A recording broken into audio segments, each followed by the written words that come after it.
Ever feel like you're hearing about algorithms more and more these days? It's like they've gone from some techie buzzword to, well, secretly running the show. It really is fascinating how much they impact our lives, even when we don't realize it. Right. And that's exactly what we're diving into today. We're talking all about algorithms, but don't worry, we're leaving the complicated code out of it. This deep dive is about understanding why algorithms are important, even if you wouldn't know a line of code if it jumped out of the screen and said hello.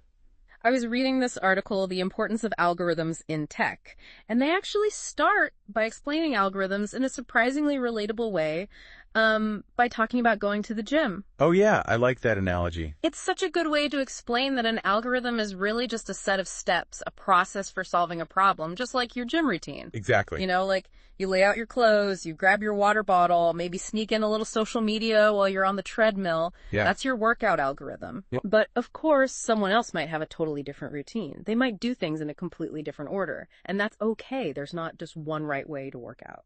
And that's where things get interesting with algorithms too, because just like with your gym routine, there can be multiple ways to solve the same problem in tech. Exactly. And it's that ability to think through problems, break them down, and find those solutions that leads to real innovation. It's like, that the article uses the example of those pre-built Lego sets versus understanding the building blocks themselves. Oh, I love that. Right. If existing code libraries are like those pre-built sets, understanding algorithms is knowing how to design and build anything you can imagine, even if you have to figure out how to make some of the blocks yourself. That is such a good way to put it. It's less about memorizing lines of code and more about thinking critically, solving problems in creative ways. And those are skills that apply to everything, not just tech. Exactly. And the article talks about how companies, big ones like Google and Amazon, they've recognized this. Oh, absolutely. They'll ask algorithm-type questions in job interviews, even for positions that aren't directly related to programming. That's right. It makes you realize those questions, they're not just about making you sweat under pressure. They really want to see how you think. Can you take this big problem, break it down into smaller steps, and explain your thinking process? Exactly. They're looking for those people who can, think about the bigger picture, not just, do the one specific task they were hired for. It's like that classic riddle, how do you get an elephant in the refrigerator?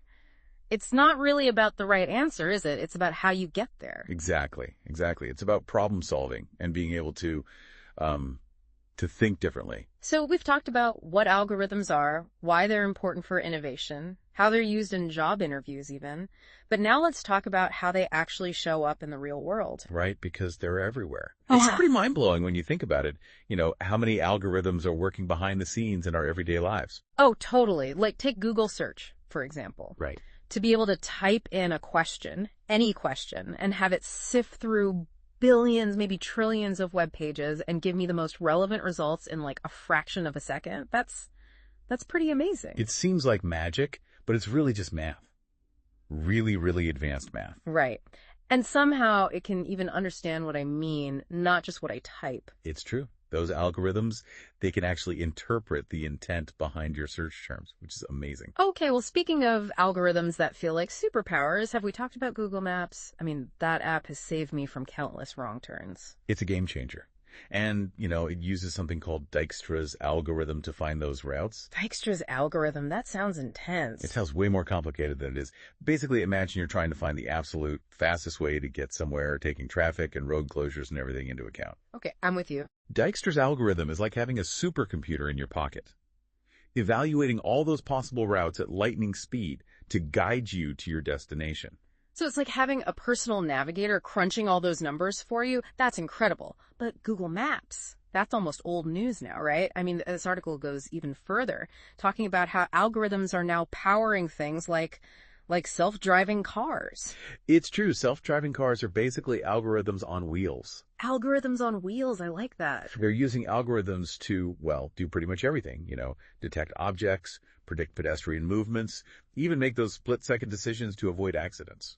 That is wild. Yeah. So from finding information online to navigating traffic to driving our cars for us, algorithms are doing so much. And it's not just those high-tech examples either.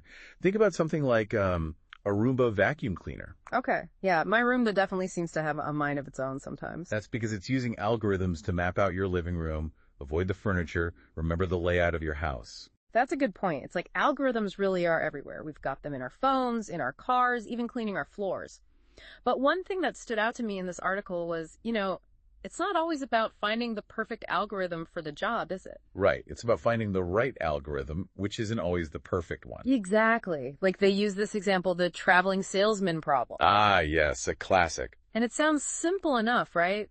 A salesman needs to visit a bunch of cities, and the goal is to find the absolute shortest possible route. But as it turns out, it gets really complicated, really fast. It's true. The more cities you add, the more possible routes there are. And trying to calculate the absolute shortest route, it can actually become incredibly complex. So what do you do when the perfect solution is just like impossible to calculate? That's where things get really interesting.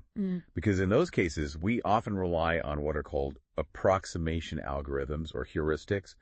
Basically, instead of searching for the absolute best solution, we aim for a solution that's good enough. Good enough. I like that. It's about finding a balance between accuracy and practicality, especially in the real world where, time and resources are limited. Sometimes we need a solution that works well, quickly, rather than waiting around forever for that elusive perfect answer.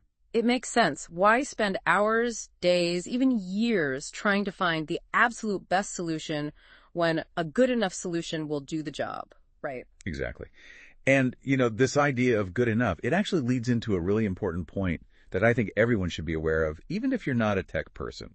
It's easy to think, well, algorithms, that's a tech person problem, but after reading this article, it's clear they're having a bigger impact on our lives than most of us realize. It's like anything else. We're not all mechanics, but we should probably know how to change a tire, right? Exactly. So when it comes to algorithms, what are the essential things we should be aware of, even if we're not, writing code? Well, the article really emphasizes this idea of awareness. The more we understand how these algorithms work, the better equipped we are to spot potential biases and make more informed choices. So it's about asking those questions like, why am I seeing this particular ad? Or how did this news story end up on my feed? Exactly.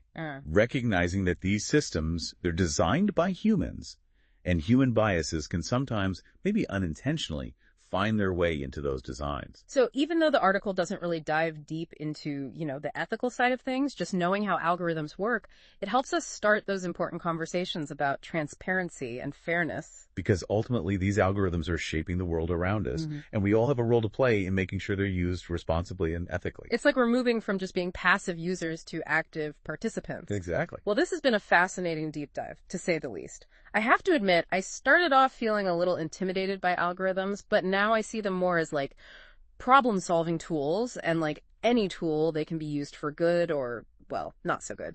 It's been great exploring these ideas with you. And, the more we understand these powerful tools that are shaping our world, the better equipped we'll be to navigate this digital age and make it a better place for everyone. I couldn't agree more. And on that note, we'll leave you with this thought. As algorithms become even more integrated into our lives, what are some potential challenges, maybe even some ethical dilemmas, that we need to be prepared for? And how can we use our understanding of these complex systems to ensure they're used responsibly? It's something to think about as we move further into this exciting and, yes, algorithm-driven world.